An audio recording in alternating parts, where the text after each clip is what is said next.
Students, 11th class की last video में हमने स्ट्रक्चर ऑफ एटम में से बोर मॉडल पढ़ा था। आज हम उसकी लिमिटेशन पढ़ने वाले हैं। What are the limitation of Bohr's model. Bohr theory थी जो हाइड्रोजन एटम की, इसने कैलकुलेशन बताई थी कि रेडियाई की कैलकुलेशन कैसे कर सकते हैं हम, परमिशेबल ऑर्बिट्स में एनर्जी की कैलकुलेशंस कैसे कर सकते हैं हाइड्रोजन एटम की। बहुत सारी चीज़ें बोहर मॉडल ने सक्सेसफुली हमें बताई थी, हम इसके स्पेक्ट्रम को जान पाए थे। ये एक थ्योरी थी जिसमें लार्जली मतलब जो एक्सेप्ट की गई थी बहुत ज़्यादा जगह पे, और बोहर को नोबेल प्राइज़ मिला था इसके लिए। आफ्टर दैट मतलब after some time few years later कुछ डिस्क्रिपेंसीज आई थी इसके अंदर।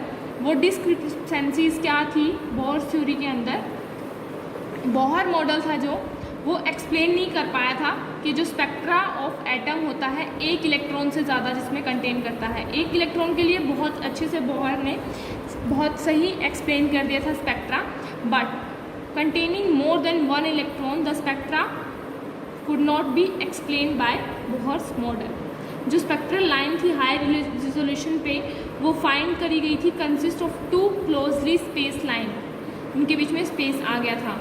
इसके बाद ऑब्जर्व किया गया था कि जो प्रेजेंस होती है मैग्नेटिक फील्ड की, जितनी भी स्पेक्ट्रल लाइन होती हैं वो स्प्लिट हो जाती हैं क्लोजली स्पेस लाइन पे, और इस फिनोमिनन को हम जीमन इफेक्ट के नाम से भी जानते हैं। बट ये जीमन इफेक्ट था जो बोहर मॉडल ने एक्सप्लेन नहीं किया था, इसकी वजह से भी इसको एक फेलियर माना गया। ऐसे ही सेम हम स्प्लिटिंग ऑफ स्पेक्ट्रल लाइन की बात करते हैं तो जो इफेक्ट था इलेक्ट्रिक फील्ड के ऊपर वो भी बोहर ने अच्छे से एक्सप्लेन नहीं किया था। 1923 में डी ब्रोगली था जो फ्रेंच साइंटिस्ट, उसने सजेस्ट किया था इलेक्ट्रॉन था जैसा एक लाइट पार्टिकल है, इसका एक ड्यूअल कैरेक्टर होता है, ये पार्टिकल के साथ साथ वेव नेचर भी होता है इसके अंदर। तो बोहर ने इलेक्ट्रॉन को सिर्फ एक पार्टिकल की तरह ट्रीट किया, वेव नेचर की तरह ट्रीट नहीं किया। बोहर मॉडल ने इग्नोर कर दिया इलेक्ट्रॉन के ड्यूअल कैरेक्टर को। जो मेन ऑब्जेक्शन था, ये तीनों एक स्मॉल ऑब्जेक्शन थे, छोटे छोटे ऑब्जेक्शन थे, कोई बात नहीं, इनके साथ भी बोहर थ्योरी अच्छे से चल पा रही थी। जो मेन ऑब्जेक्शन बोहर थ्योरी में आया था वो हेजनबर्ग अनसर्टेनिटी प्रिंसिपल ने रेज किया था। इस प्रिंसिपल के अकॉर्डिंग इम्पॉसिबल था साइमल्टेनियसली निकालना, डिटरमाइन करना exact position as well as momentum of small moving particle. जैसे स्मॉल मूविंग पार्टिकल्स होते हैं इलेक्ट्रॉन वगैरह, इनको डिटरमाइन करना बहुत ही मुश्किल था। जो पोस्टुलेट थे बोहर के, उसमें इलेक्ट्रॉन जो मूव करता है वेल डिफाइंड ऑर्बिट में मूव करता है अराउंड द न्यूक्लियस, इसलिए ये वैलिड नहीं होता। बोहर मॉडल जो था इसने कॉन्ट्राडिक्ट कर दिया था Heisenberg uncertainty principal. Bohr model explain नहीं कर पाया था ability two atoms form molecules and geometry and shapes of molecule, इनकी ज्योमेट्री और शेप को ये अच्छे से एक्सप्लेन नहीं कर पाया था। अब इन चीज़ों से ओवरकम करने के लिए, in order to overcome the limitation of Bohr's model, कुछ अटैम्प्ट किए गए थे develop a more suitable and general model. जो दो न्यू कंसेप्ट थे वो था, जो पहला एक प्रिंसिपल जिसने बहुत बड़ी प्रॉब्लम उठाई थी वो था हेजनबर्ग अनसर्टेनिटी प्रिंसिपल और ड्यूअल बिहेवियर ऑफ मैटर। ये दोनों ही मॉडल उसके बाद आए थे। ड्यूअल बिहेवियर ऑफ मैटर से मतलब है कि इलेक्ट्रॉन था जो उसको दो टाइप में डिफाइन किया गया था, particle as well as wave nature, but Bohr ने उसको सिर्फ पार्टिकल के तरीके से ही डिफ़ाइन कर दिया था, वेव नेचर के तरीके से नहीं डिफ़ाइन किया था। ड्यूअल बिहेवियर क्या होता है मैटर का, सबसे पहले यही पढ़ेंगे हम। जो हम पार्टिकल और वेव नेचर की बात कर रहे हैं उसमें दोनों की particle as well as wave nature की तरह उसमें हम बात करेंगे। तो जो ड्यूअल बिहेवियर होता है मैटर का, उसमें क्या होता है, आइंस्टाइन ने सजेस्ट किया था 1905 में कि लाइट का ड्यूअल नेचर है। लाइट एक ऐसी चीज़ है जिसका ड्यूअल नेचर है, इसका वेव नेचर भी होता है एज वेल एज इसका पार्टिकल नेचर भी होता है। फिर लुइस डी ब्रुगली ने 1923 में बताया कि लाइट के साथ साथ मैटर भी ड्यूअल कैरेक्टर वाला ही होता है, इसमें भी wave as well as particle nature दोनों होते हैं। उसने डिराइव भी कर दिया एक relationship for calculation of wavelength of the wave associated with a particle of mass m। Mass m से जो मूव करते हैं वेलोसिटी म्यू से, उसका हम यहाँ पे देख सकते हैं लैम्डा क्या होता है, h upon m mu. Lambda is equal to h upon m mu, where m mu could be written as P, H upon P. P क्या होता है? मोमेंटम होता है। पी हमें पता है मोमेंटम हमेशा मास इंटू वेलोसिटी के इक्वल होता है, इसीलिए हमने मोमेंटम यहाँ पे लिख दिया। अब हम इसकी डेरिवेशन करते हैं। डी ब्रोगली रिलेशनशिप की जो एनर्जी होती है फोटोन की, फ्रीक्वेंसी म्यू गिवन है, E is equal to H mu, according to Einstein equation E is equal to M C square होता है। जो एम होता है वो मास ऑफ फोटोन होता है, तो हम यहाँ पे लिख देते हैं M C square is equal to H into C upon lambda. हम इन जब इसको रीअरेंज करते हैं तो लैम्डा की वैल्यू आती है H upon M C. De Broglie ने पॉइंट आउट किया था कि जो सेम इक्वेशन है वो हम मटेरियल पार्टिकल के लिए भी अप्लाई कर सकते हैं। मास को m ही रखेंगे instead of mass of photon, और जो c होता है उसको रिप्लेस कर देते हैं वेलोसिटी ऑफ फोटोन से, और वेलोसिटी ऑफ फोटोन को हम लिखते हैं बाय v, तो लैम्डा हो जाता है h अपॉन एम वी। तो जो ये इक्वेशन है इसको डी ब्रोगली इक्वेशन भी बोला गया, और इसको राइट कर सकते हैं lambda is equal to h upon p, where p is the momentum of particle. अब जो वेव्स एसोसिएट होती हैं मटेरियल पार्टिकल्स से या ऑब्जेक्ट से, जो ऑब्जेक्ट मोशन में होते हैं, उनको मैटर वेव या फिर डी ब्रोगली वेव भी कहा जाता है। ये वेव जो होती हैं डिस्टिंक्टली हम कह सकते हैं डिफरेंट होती हैं इलेक्ट्रोमैग्नेटिक वेव से, और जो डिफरेंस है दोनों के बीच में समराइज कर सकते हैं हम इस टेबल से। जो वेव्स होती हैं वो क्या होती हैं? इलेक्ट्रोमैग्नेटिक वेव के अंदर तो इलेक्ट्रिक और मैग्नेटिक फील्ड दोनों ही एसोसिएट होता है, दोनों चीज़ें। मैटर वेव में एसोसिएट नहीं होता इलेक्ट्रिकल और मैग्नेटिक फील्ड से। इलेक्ट्रोमैग्नेटिक वेव एमिट भी होती है और रेडिएटेड भी होती है स्पेस में, बट मैटर वेव ना तो रेडिएटेड होती है स्पेस में, ना एमिट होती हैं बाय द पार्टिकल्स। ये सिंपली एसोसिएटेड होती हैं बस पार्टिकल से। इलेक्ट्रोमैग्नेटिक वेव्स ट्रैवल करती हैं सेम वेलोसिटी से, मैटर वेव हमेशा डिफरेंट वेलोसिटी से ट्रैवल करती हैं।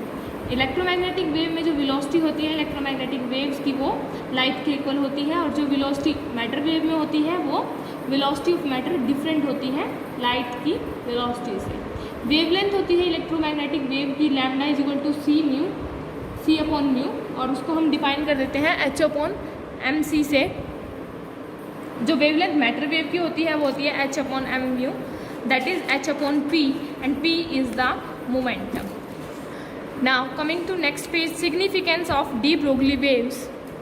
इसका सिग्निफिकेंस क्या होता है? जो वेव कैरेक्टर होता है इसने कुछ रिस्ट्रिक्शन लगा दिए थे कि हम कैसे एक्सप्रेस कर सकते हैं पोजीशन ऑफ एन इलेक्ट्रॉन और any other small moving particle. ये किस रीज़न से लगाए थे कि जो अनलाइक पार्टिकल होते हैं वेव्स वो ऑक्यूपाई नहीं करते एक वेल डिफाइंड पोजीशन स्पेस में और डीलोकलाइज हो जाते हैं। फॉर एग्जांपल हम लेते हैं एक बॉल लेते हैं, मास होता है उसका 1 kg, और वो जो बॉल होती है वो मूव कर रही है विद अ वेलोसिटी 1 मीटर पर सेकेंड। ये एसोसिएट किससे होती है? Wave of wavelength. जो वेव ऑफ वेवलेंथ है, वेवलेंथ कितनी है? 6.62 अपॉन 10⁻³ अभी हमने पढ़ा था कि लैम्डा क्या होता है फॉर वेव पार्टिकल, तो हम उसको लेंगे lambda is equal to H upon M mu.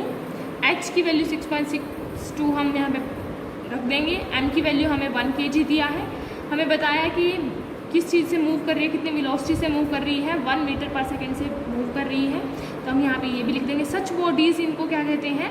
Predominantly particle character. Wave nature जो होता है इन बॉडीज़ का इनसिग्निफिकेंट होता है।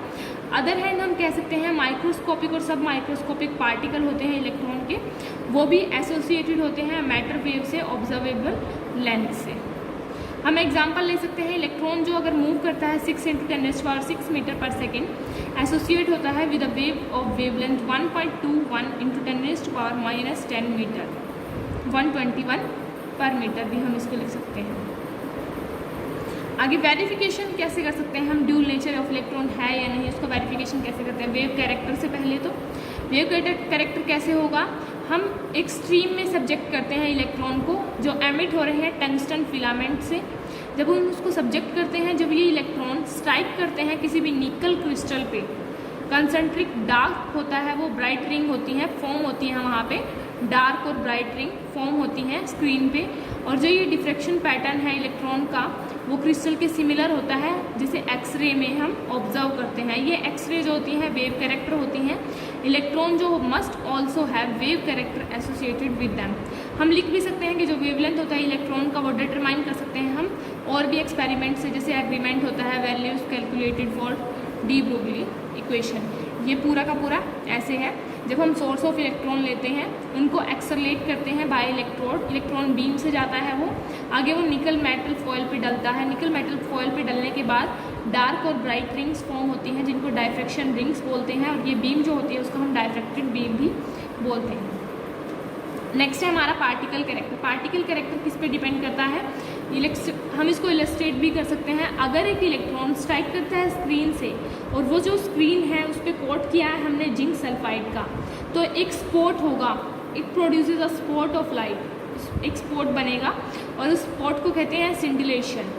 एक इलेक्ट्रॉन जो इलेक्ट्रॉन प्रोड्यूसिंग होगा scintillation point, one electron producing only one scintillation point. जितने भी इलेक्ट्रॉन प्रोड्यूस हो रहे हैं वो सिर्फ एक सिंटिलेशन पॉइंट से ही हो रहे हैं। इसका मतलब क्या है कि स्ट्राइकिंग इलेक्ट्रॉन जितने भी हैं लोकलाइज्ड होने चाहिए और वो स्प्रेड आउट नहीं होने चाहिए वेव की फॉर्म में। जब अगर वो वेव की फॉर्म में स्प्रेड आउट नहीं होंगे, लोकलाइज्ड होंगे, तो हम कह सकते हैं कि वो पार्टिकल की तरह बिहेव कर रहे हैं। जो पार्टिकल नेचर है वो हम डेमोन्स्ट्रेट यहाँ से कर सकते हैं। यहाँ से हमने डेमोन्स्ट्रेट क्या किया, वो वेव कैरेक्टर है, यहाँ से हम करेंगे कि वो पार्टिकल कैरेक्टर है। हमने दोनों उसको डेमोन्स्ट्रेट कर लिया। यहाँ से हमने उसको देखा कि वो रिंग बनाता है, वेव कैरेक्टर वेव की फॉर्म में जाकर रिंग बना लेता है। यहाँ से वो पार्टिकल की फॉर्म में रह जाता है, स्पॉट ऑफ लाइट बनता है। स्पॉट ऑफ लाइट को हम सिंटिलेशन कहते हैं। तो जो ये डी ब्रोगली इक्वेशन है ये सिर्फ ना तो इलेक्ट्रॉन्स के लिए अप्लाई होती है बल्कि also small moving part material objects जैसे न्यूट्रॉन, प्रोटॉन, एटम, मॉलिक्यूल, इनके लिए भी। डिफरेंस क्या क्या होता है वेव और पार्टिकल के बीच में, वेव डीलोकलाइज्ड होती है स्पेस में, particle is localised in point in space. ये डीलोकलाइज्ड होती है, ये लोकलाइज्ड होता है। वेव में दो और दो से ज़्यादा वेव भी एक टाइम पे एग्जिस्ट कर सकती हैं एक ही स्पेस में। पार्टिकल में सिर्फ एक ही पार्टिकल रह सकता है, उससे ज़्यादा प्रेजेंट नहीं रह सकते। वेव के जो दो वेव होते हैं सेम रीजन में, वो क्या किसके अंदर हो जाते हैं, कंस्ट्रक्टिव और डिस्ट्रक्टिव इंटरफेरेंस। इसमें पार्टिकल कोई भी इंटरफेरेंस जैसा फिनोमेनन कोई भी शो नहीं करते। आगे डेरिवेशन क्या होती है, बोहर पोस्टुलेट की of quantization of angular momentum from de Broglie equation. MVR जब हम लेते हैं वो NH/2π होता है। डी ब्रोगली कॉन्सेप्ट के द्वारा हम बोल सकते हैं कि इलेक्ट्रॉन सिर्फ पार्टिकल नहीं है, वेव कैरेक्टर एसोसिएटेड भी है उनके साथ। तो जो वेव है वो कंप्लीट होता है फेस में, सर्कमफ्रेंस जो होता है ऑर्बिट का वो इंटीग्रल मल्टीपल होता है वेवलेंथ लैम्डा का, 2πr एन लैम्डा के इक्वल होता है। लैम्डा जो होता है h/m², 2πr किसके इक्वल आता है, यहाँ पे लैम्डा की वैल्यू हम पुट कर देंगे n × h/m²। हम यहाँ से MVR की वैल्यू निकाल लेते हैं, MVR would be equal to NH/2π। अब हम अगर हमें वेवलेंथ निकालनी है किसी बॉडी की, उसका मास दिया है 1 mg, मूव कर रहा है वेलोसिटी के साथ 10 मीटर पर सेकेंड, तो लैम्डा निकालेंगे हम h/m², ये हमारा निकल जाएगा। ये सारे न्यूमेरिकल इसी पे बेस्ड हैं, जितने भी डी ब्रोगली इक्वेशन की प्रॉब्लम्स होंगी वो सब MVR = NH/2π या फिर लैम्डा = h/m² वाले फॉर्मूले से, दोनों के दोनों इस फॉर्मूले से हम डिराइव कर सकते हैं इनके न्यूमेरिकल्स के लिए answer. So this was our topic today, verification of dual nature of electron, significance of de Broglie waves हमने पढ़ा।